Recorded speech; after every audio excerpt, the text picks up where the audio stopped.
जय हिंद। कैसे हैं आप सब? उम्मीद करते हैं कि आप सभी अच्छे होंगे।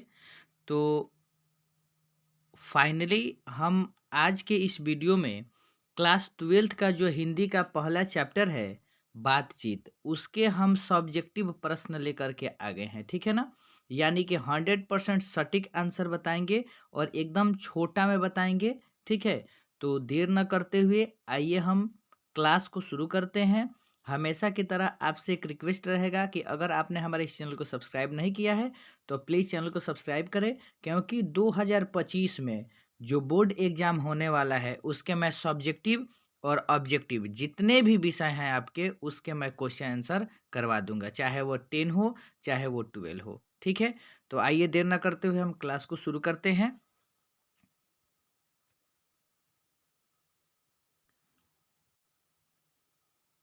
चलिए ध्यान से देखेंगे। पाठ एक है यह आपका बातचीत, ठीक है ना? क्लास 12th, ठीक है, हिंदी है, ठीक है। पहला क्वेश्चन है, अगर हम में वाक शक्ति न होती तो क्या होता?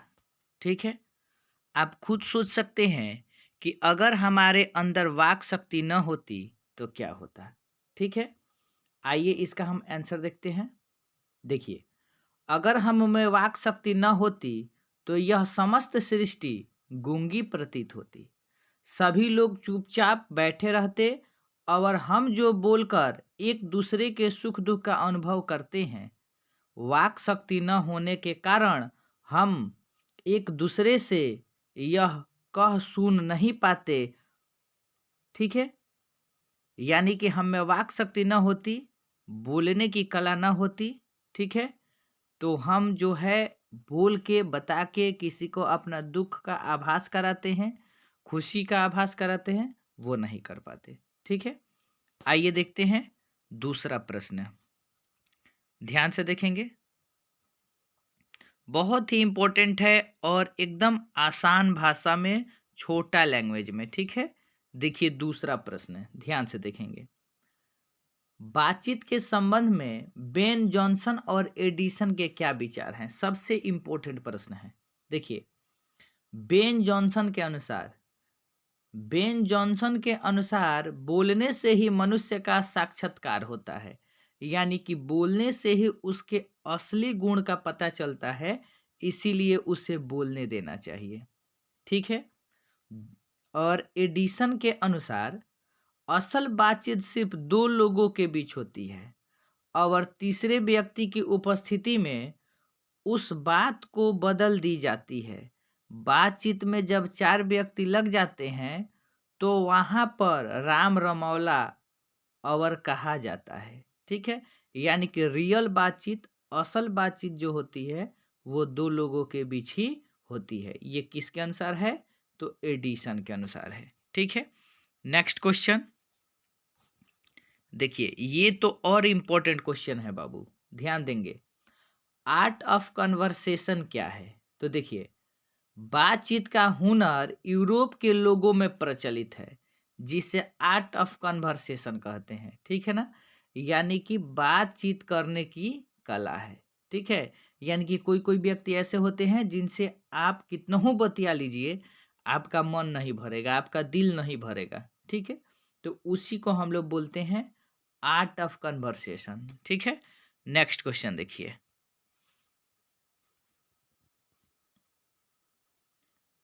क्वेश्चन नंबर 4, ठीक है, ध्यान से देखेंगे। क्वेश्चन नंबर 4, देखिए, मनुष्य की बातचीत का उत्तम तरीका क्या हो सकता है? इसके द्वारा वह कैसे अपने लिए सर्वथा नवीन संसार की रचना कर सकता है? ठीक है, इंपॉर्टेंट क्वेश्चन है, ध्यान से देखेंगे। देखिए, मनुष्य में बातचीत का सबसे उत्तम तरीका उसका आत्मवार्तालाप है, यानी कि खुद से बात करना। मनुष्य अपने अंदर ऐसी शक्ति विकसित करे जिसके कारण वह अपने आप से बात कर लिया करे।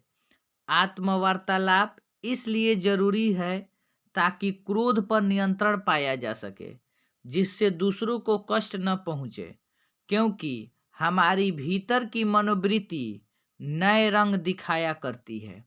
वह हमेशा बदलती रहती है। इंसान को चाहिए वो अपने जिह्वा पर काबू रखे यानी जीभ पर, तथा अपने मधुर वाणी से दूसरे को प्रसन्न। ऐसा करने से किसी से न तो कटुता रहेगी और न ही किसी से बैर। इसलिए ठीक है, इसलिए इससे दुनिया खूबसूरत हो जाएगी। यही बातचीत का उत्तम तरीका है, ठीक है ना? यानी कि आप अपने आप से बातचीत करें और किसी से भी बात करें तो मधुर आवाज में, मधुर वाणी से बात करें। इससे किसी भी प्रकार का कोई द्वेष और कटुता नहीं रहेगी, ठीक है? नेक्स्ट क्वेश्चन देखेंगे। 5 नंबर देखिएगा, व्याख्या करें, ठीक है?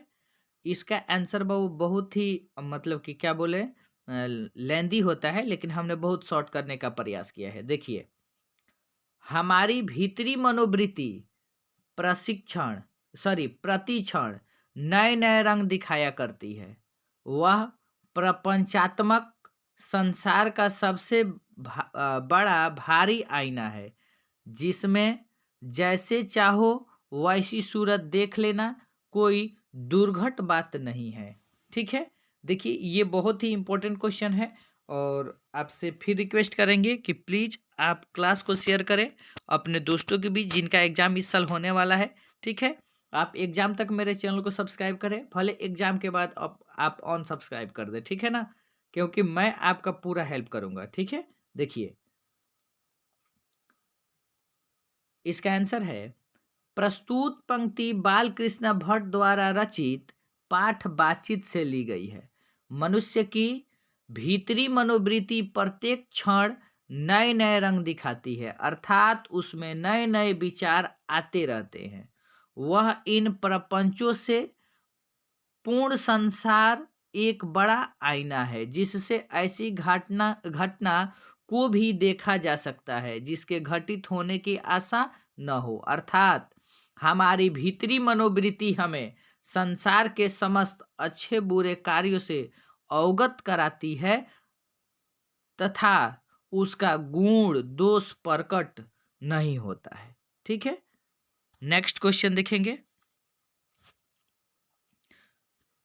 इसका दूसरा नंबर, 5वां का दूसरा, सच है जब मनुष्य बोलता नहीं तब उसका गुण दोष प्रकट नहीं होता, ठीक है?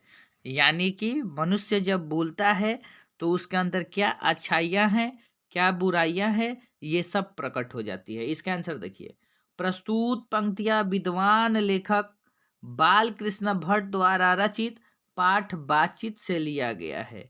निबंध के माध्यम से यह बताना चाहते हैं कि बातचीत ही एक ऐसा विशेष तरीका होता है जिसके कारण मनुष्य आपस में प्रेम से बात कर उसका आनंद उठाते हैं।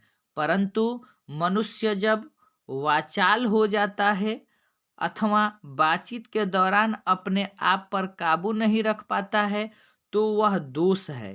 परंतु जब सही सलीके से बातचीत करता है तो वह गुण है। मनुष्य के चुप रहने के कारण उसके चरित्र का कुछ पता नहीं चलता, परंतु वह जैसे ही कुछ बोलता है तो उसकी वाणी के माध्यम से उसके गुण और दोष प्रकट होने लगते हैं, जिसके कारण मनुष्य आपस में बातचीत आपस में प्रेम से बातें कर उसका आनंद उठाते हैं।